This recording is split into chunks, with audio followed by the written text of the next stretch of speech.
બે પ્રકારની હોય, એક હોય વિદ્યા અને એક હોય શિક્ષા. સ્કૂલમાં બાળકો જાય છે જે લેવા માટે, એને શિક્ષા કહેવાય, અને આપણે ઘરે જે આપીએ એને વિદ્યા કહેવાય. તો વિદ્યા કેવી રીતે આપવાની બોલો પ્રેમથી? જય શ્રી કૃષ્ણ. તો કીધું કે વિદ્યા કોઈ ડબ્બામાં ભરી રાખવાની વસ્તુ નથી, રોજ સવારે દીકરાને એક એક ચમચી ખવડાય. વિદ્યા એટલે આચરણ. આપણા બાળકો જેવું જોવે એવું શીખે. એક બહુ ભલે માથું ના લગાડતા બોલો પ્રેમથી જય શ્રી કૃષ્ણ. હવે તમે બધા ઘરના કહેવા એટલે ખોટું લગાડો જ નહીં, મને વિશ્વાસ છે. આપણે બધા એક બાજુના જ છીએ એટલે મારા વાત કહેવાય. હવે છે ને આપણે ઇન્ડિયામાં મહેસાણામાં પણ ચોખ્ખું ગુજરાતી બોલતા થઈ ગયા, બોલો જય શ્રી કૃષ્ણ. હવે ત્યાં એ લોકો એવું નથી બોલતા. હવે ત્યાં સરસ આમ સરસ ભાષા બોલે છે. થોડા વર્ષો પહેલાની વાત અલગ હતી, બધા એવું બોલતા હતા, હેડો ને આવું બધું. હવે તો એ ચોખ્ખું બોલતા થઈ ગયા. પણ અહીંયા જે બાળકો મોટા થયા, બોલો જય શ્રી કૃષ્ણ, સાહેબ એ પ્યોર મેહાણી બોલે. એને એ જગ્યાએ ગયો તો પૂજા કરવા, તો જે વાતમાંથી વાત નીકળી, મેં છોકરો એનો જન્મેલો, અને મેં પૂછ્યું કે what is your favourite food? એટલે આઈ લવ હોંડવો. બોલો જય શ્રી કૃષ્ણ. અરે બાપ રે બાપ, હવે હોંડવો એ ત્યાં હાંડવો હવે કથા થઈ ગયા.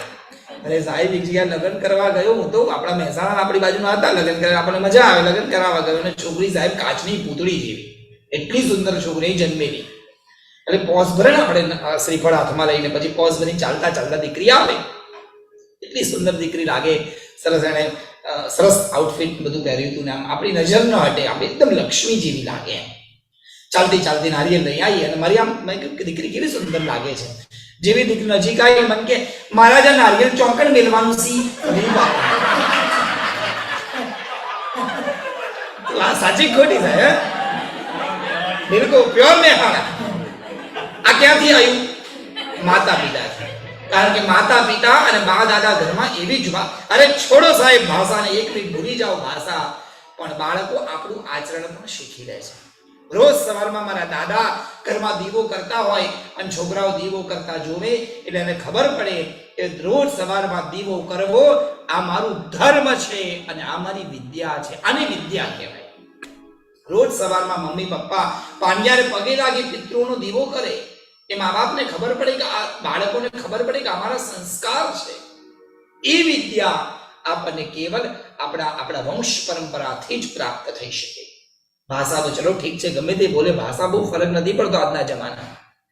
અને એ પણ ખાસ અમેરિકામાં તો બિલકુલ નહીં. તમે કેટલું શુદ્ધ અંગ્રેજી બોલો છો, વ્યાકરણની મિસ્ટેક કરો છો, કોઈને કોઈ પડી જ નથી, કોઈ ફરક ના પડે. હા, સામેવાળો સમજી જાય. અને સાહેબ આપણે એવા સરસ દેશમાં છે, કોઈ મજાક પણ નહીં કરે તમારી. કદાચ આપણે ખોટું ઇંગ્લિશ બોલીએ ને તો સામેવાળો મજાક નહીં કરે, ઓલવેઝ એ આપણી વાત સમજી જશે. એટલે ભાષા કોઈ ફરક નથી પડતી. તમે ચલો બોલો, તમે હેડો બોલો, તમે સિંગ બોલો, તમે હિંગ બોલો, બધું જ ચાલે. એ બહુ ફરક નહીં પડે. ફરક ત્યારે પડશે જ્યારે વ્યક્તિની પાસે પોતાની વિદ્યા નહીં હોય. અને સજ્જનો ધ્યાન આપજો, આ વિદ્યા આપણને આપણા માતા પિતાના આચરણથી મળશે. એ જેવું આચરણ કરશે, એ જેવી ભાષા બોલશે, એ જેવું કરશે એવું જ શીખશે. એટલા માટે વિદ્યા પણ બાળકોને આપવી અને શિક્ષા પણ આપવી.